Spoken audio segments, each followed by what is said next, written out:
Alright, welcome back ladies and gentlemen to the Chupacabra Tutorials channel. I'm your host Larry, and today I'm going to show you how you can breed together a donkey and a horse in Minecraft in order to produce a mule, which is required to do one of the bedrock achievements.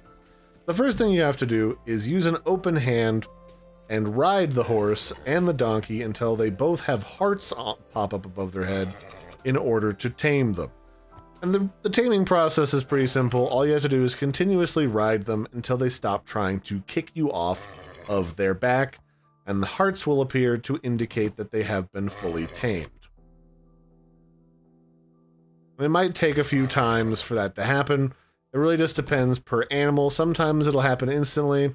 Sometimes animals are more stubborn than others, and it'll take a few attempts.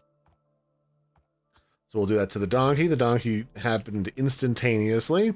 And then just like if you were going to breed together two horses or two donkeys, you feed them a golden carrot, a golden apple, or an enchanted golden apple. And then hearts will appear above their heads, and they will spit out a mule.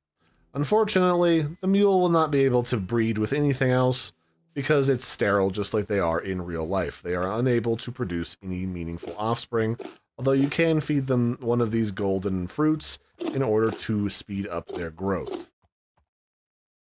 And then they kind of function just like a mule or a donkey. You can put a saddle on them and ride them. You can drag them around with a lead. All of the things you would expect to do with any of these other animals, you can do with a mule. And you can get an achievement. So if you found that helpful, I've been your host, Larry. Don't forget to like and subscribe, and I'll catch you next time. Bye, everybody, and have a good one.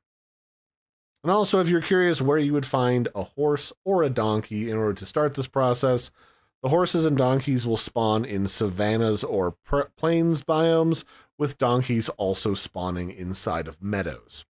So I hope you found that helpful. I've been your host, Larry. Don't forget to like and subscribe, and I will catch you next time. Bye, everybody, and have a good one.